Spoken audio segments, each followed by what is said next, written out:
Olá, esse é o Obras Malditas, projeto do site Portal Alexandria, onde eu, Douglas Fernandes, me proponho a fazer análise de algumas obras, filmes ou livros que, de certa forma, perturbaram a sociedade convencional de seu tempo e romperam com as estruturas do pensamento conservador.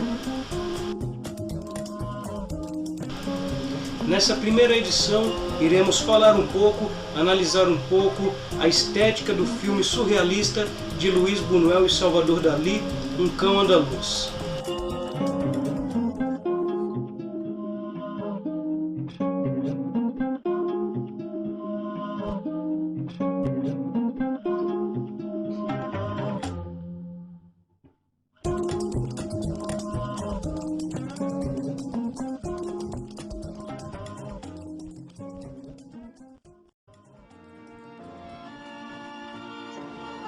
Lançado em 1929, escrito, dirigido e editado entre os até então amigos Luiz Buñuel e Salvador Dalí, que expandiram o conceito do movimento surrealista para o cinema, o filme Um Cão Andaluz foi considerado o primeiro grande filme dignamente surrealista, com todos os preceitos estéticos e filosóficos extraídos diretamente das entranhas de seus idealizadores.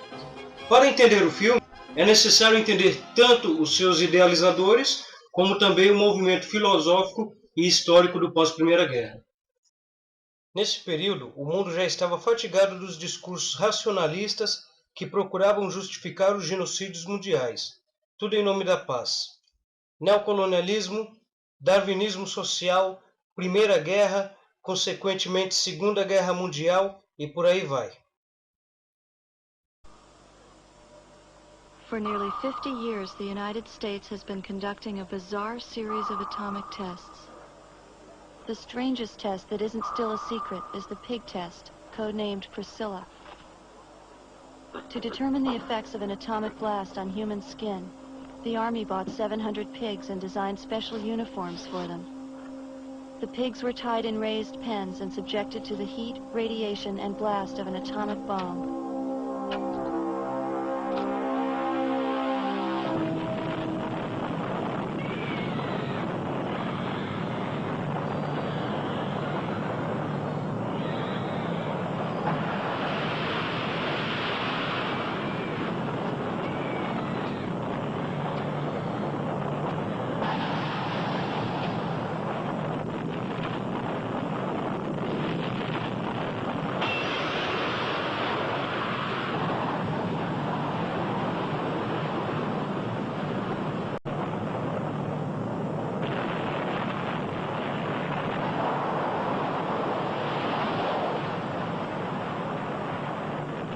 The pig test was written off as a failure. Unlike people, the pigs managed to survive with third-degree burns over 80% of their bodies. Tudo em nome de uma dita razão, que esvaziou o mundo de significação e sentidos. Em meio a tantos horrores, uma sociedade burguesa, esvaziada de sensibilidade e preenchida por hipocrisia. É nesse contexto que se encontravam os três amigos que precedem os dramas do nosso filme: Luiz Buñuel, Salvador Dalí e o poeta Federico Garcia Lorca, ao qual o título do filme já consta como uma ironia cometida por Buñuel e Salvador Dalí contra o poeta que era andaluz, ou seja, nasceu em Andaluzia, e também era homossexual, e além de tudo desejava consumir o seu amor por Salvador Dalí, que até certo ponto correspondia às expectativas. Uma dica legal seria o filme Poucas Cinzas, é um ótimo filme que fala sobre a amizade desses três. O filme ele é mais concentrado na relação amorosa de Salvador Dalí e o poeta Federico Garcia Lorca. O filme é inspirado na autobiografia do Salvador Dalí e é um filme que explica bem esse conflito que antecede Um Cão Andaluz. O filme é carregado do inconsciente de Salvador Dalí e Luiz Buñuel, concebido em uma confluência de sonhos e editado em uma sequência não linear que quebra toda a racionalidade e toda a lógica, deixando a cada um a significá-lo por si mesmo. Uma regra simples adaptada de um acordo em comum: não aceitar uma ideia ou imagem que pudesse levar a qualquer ideia racional psicológica ou cultural. Abrir todas as portas ao inconsciente. Não admitir mais do que as imagens que os impressionaram, sem saber o porquê. Esta seria a aplicação do conceito de automatismo psíquico atribuído à imagem surrealista por André Breton. Automatismo psíquico, puro pelo qual se propõe exprimir, seja verbalmente, seja por escrito, seja por qualquer outra maneira, o funcionamento real do pensamento. Ditando do pensamento, na ausência de todo controle exercido pela razão, fora de toda preocupação estética ou moral. Podemos identificar no filme alguns conceitos inerentes a seus criadores. O fascínio pela morte, associação entre morte e erotismo e toda uma fantasia integrada ao proibido. Dentro da estética surrealista do filme podemos esperar delírios ilogicamente intercalados, forte simbologia de choque, intensificação do absurdo, deslocamento da lógica, do encadeamento de ações e reações estranhas e inesperadas. Um filme que choca por lançar-se ao absurdo como forma de questionar e entregar-se a uma realidade mais completa do que aquela seccionada pela racionalidade enfadonha e superficial dos últimos tempos. O movimento surrealista coloca-se não em oposição à razão, mas sim contra um racionalismo que se inspira maldosamente na filosofia cartesiana e nega ao mundo uma realidade mais ampla, a do sonho, das vontades e desejos, dos sentidos e dos sentimentos. Baseado no Manifesto Surrealista de 1924, de André Breton, o surrealismo descreve a si mesmo como uma realidade maravilhosa. Agora a gente vai analisar um pouco mais de perto algumas cenas do filme O Cão Andaluz.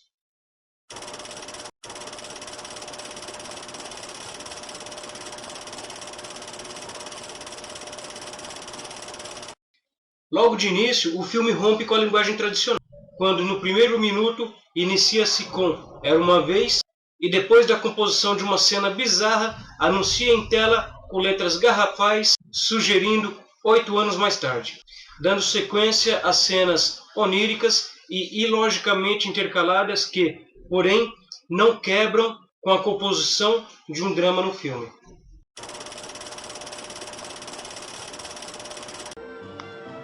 Enquanto o próprio Luiz Buñuel fuma incessantemente seu cigarro fumacento, logo após afiar o fio de sua navalha e comprovar o corte com uma lasca de sua própria unha, observa o céu, a lua e as nuvens. Ao aproximar-se de uma jovem sentada que esperava pacientemente pela atenção do fumante de navalha nas mãos, este, com a outra mão, ajeita as pálpebras arregalando o olho da jovem, e subitamente, como as nuvens cortando a lua no céu, nosso protagonista fumacento divide com a navalha comprovadamente afiada o olho da mocinha, partindo-a ao meio. O olho é uma imagem recorrente nos temas surrealistas, como uma ponte que tem o poder de unir o interior e o exterior, o consciente e o inconsciente. Ao cortar o olho, é como se Buñuel rompesse com a visão unilateral do telespectador e anunciasse uma perspectiva ainda não explorada. A perspectiva do acaso e do aleatório, aquilo que ainda está por vir, o próprio rompimento da lógica.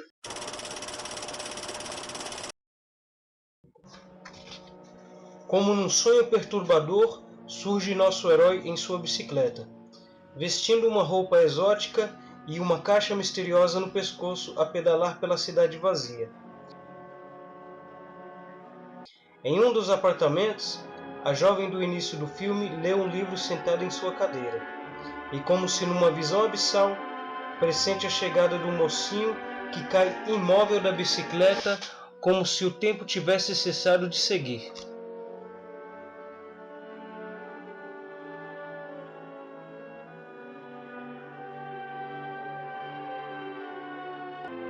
A jovem desce e apanha a caixa do pescoço do nosso herói.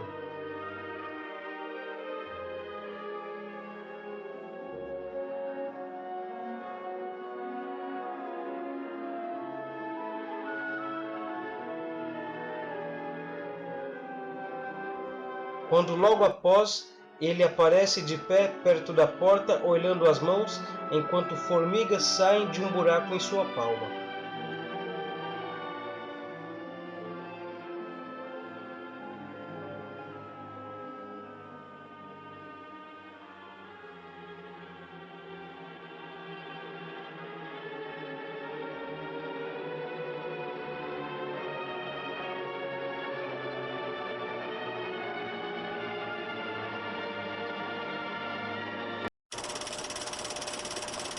Não existe uma interpretação certa dessa cena. Aliás, de nenhuma cena nesse filme, mas algumas coisas podem ser influídas. Diz-se na França, ou aqui mesmo, que quando alguém tem formiga nas mãos, ou mãos formigando, é uma expressão para o desejo de matar. No sentido do filme, pode significar o desejo da eliminação de uma sociedade vazia, o total desprezo por essa sociedade corrompida e uma burguesia hipócrita, presenciada pelo próprio Luiz Buñuel na sua infância e vivida por Salvador Dalí alguns anos mais à frente, o que seria o motivo do rompimento da amizade dos dois. Outra coisa interessante é que o símbolo da formiga é algo que vai ficar registrado nas obras de Salvador Dalí. Será recorrente em todas as suas pinturas.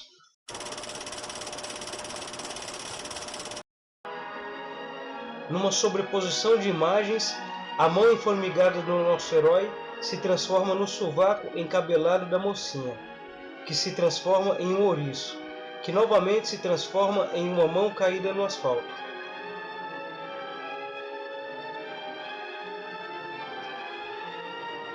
Uma segunda e bela moça, com trajes e corte de cabelo masculino e um semblante muito triste, cutuca com uma bengala a mão caída no chão, enquanto policiais afastam os curiosos da cena que se assemelha a um acidente.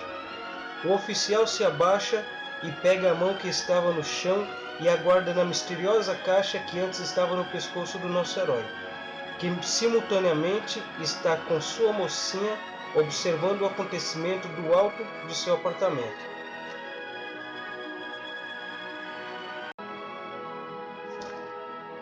O público de curiosos se dispersa, e nossa bela e entristecida jovem encontra-se sozinha na rua com a caixa misteriosa. Os carros começam a passar, e ela, como num transe, não percebe o perigo de estar em meio a uma rua movimentada, quando subitamente um carro a atropela, deixando-a estilhaçada no chão enquanto os oficiais retomam para limpar a rua de seu corpo caído.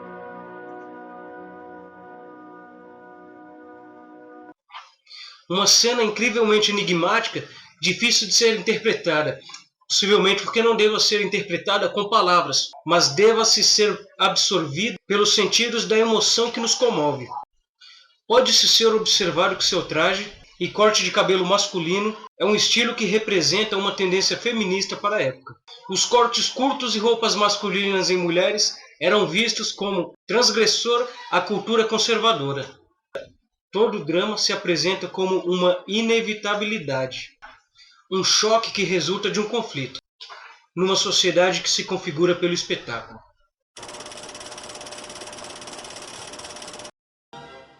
Logo após, o drama se volta para nossos dois protagonistas no apartamento. Nosso herói, com um desejo ardente, persegue a protagonista acariciando seus seios, que por ora são seios desnudos e outrora são nádegas. Revira os olhos e espuma pela boca. Daí por diante, nossa protagonista o empurra e sai correndo pelo quarto numa cena hilária. Num corte emblemático, nosso herói / vilão / pessoa comum se vira e apanha do chão duas cordas. E ao tentar correr até a direção da nossa jovem protagonista, se vê aturdido pelo peso em seus ombros.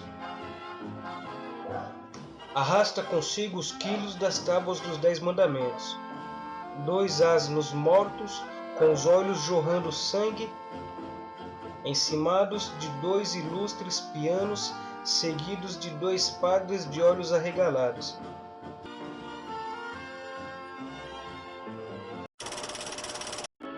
Podemos entender essa cena da seguinte forma: o herói, assim como todo homem ou mulher, é repleto de desejos eróticos que a sociedade reprime.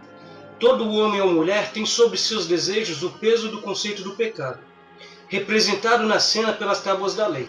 Mas esse próprio conceito é deturbado pela hipocrisia e imoralidade burguesa, representados pelos pianos que carregam sobre si dois asnos mortos, e ainda a igreja e o conservadorismo cristão, representados na cena pelos dois padres de olhos estalados sendo arrastados pelo quarto. Enfim, o homem carrega sobre si o peso de toda uma sociedade hipócrita, erguida sobre conceitos distorcidos, ou seja, não é livre. E novamente, na sequência, vemos uma total quebra da lógica. De repente, nosso herói se vê deitado na cama, com a mesma caixa enigmática e a roupa que estava no início do filme. O tempo do filme avança e retrocede, em um movimento aleatório, evidenciado apenas pelas legendas que intercalam e sobrepõem os acontecimentos, sem que tenham necessariamente um padrão lógico ou de continuidade. Dois livros se transformam em duas armas que num duelo trágico disparam, como se o nosso protagonista atirasse em si mesmo e em sua frente. E então, ao cair, depois de arranhar as costas desnudas de uma moça sentada, encontra-se morto no chão de um campo em frente a um lago. Era uma vez, 8 anos mais tarde, por volta das 3 da manhã, 16 anos antes, são algumas legendas que intercalam o filme. E no final uma legenda anuncia, na primavera, e avistamos nossa jovem protagonista ao lado de um recente namorado, ambos enterrados na areia, como quem anuncia o ciclo das relações sociais. Na verdade, a verdade é que nada termina. Isso revela um certo tipo de pessimismo. O fantasma do defunto a persegue e ela se lança em um novo relacionamento. Mas a história das relações sociais se repete independentemente da mudança de atores.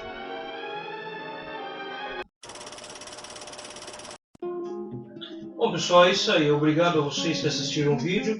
Espero que esse vídeo tenha colaborado, tenha ajudado de alguma forma, principalmente o pessoal aí que está estudando estética ou estudando surrealismo no cinema. Esse é o primeiro experimento. Tenho certeza que os próximos vídeos virão com muito mais qualidade. Se inscreve aqui embaixo, ou então deixa um comentário criticando, falando o que vocês quiserem falar, desde que acrescente, logicamente. E também curte a página do Facebook e acompanha as nossas atividades lá na página do Portal Alexandria. No próximo vídeo abordaremos mais um filme surrealista, agora um pouco mais conhecido, um pouco mais divulgado, que eu ainda não vou revelar qual que é, mas o diretor é o cultuado David Lynch. Então, até a próxima, espero vocês. Valeu, obrigado.